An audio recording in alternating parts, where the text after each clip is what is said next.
পুরুষ মানুষের সবচেয়ে বড় মিথ্যা হচ্ছে, আরে আমার সংসারে সবই তো তোমার, আমার গাড়ি বাড়ি থাকার জায়গা ব্যাংক ব্যালেন্স, আরে এগুলো তো তোমার, তোমার ইনকাম করা দিয়ে কি হবে, তোমার টাকা সঞ্চয় দিয়ে কি হবে।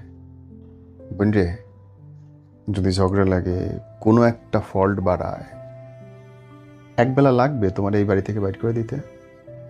যেই সংসারের জন্য নিজের মাথার ঘাম পায়ে ফেলতেছো, খেয়ে না খেয়ে দুইটা ফার্নিচার দুইটা পয়সা জমাচ্ছ, এবং তোমার স্বামী তোমাকে আশ্বাস দিচ্ছে এই সংসারের সবই তো তোমার, আদতে এই সংসারে তুমি বিনা পয়সার কর্মচারী ছাড়া কিচ্ছু না। যদি সত্যি সত্যি নিজের আইডেন্টিটি চাও, বাড়ি গাড়ি ব্যাংক ব্যালেন্স চাও, সেটা নিজের ইনকাম করতে হবে এবং নিজের ব্যাংকে রাখতে হবে। জামাই যেটা ইনকাম করতেছে সেটা তার, সে তোমাকে দিলে দয়া দক্ষিণা দান করবে, এটা নিশ্চয় জানো।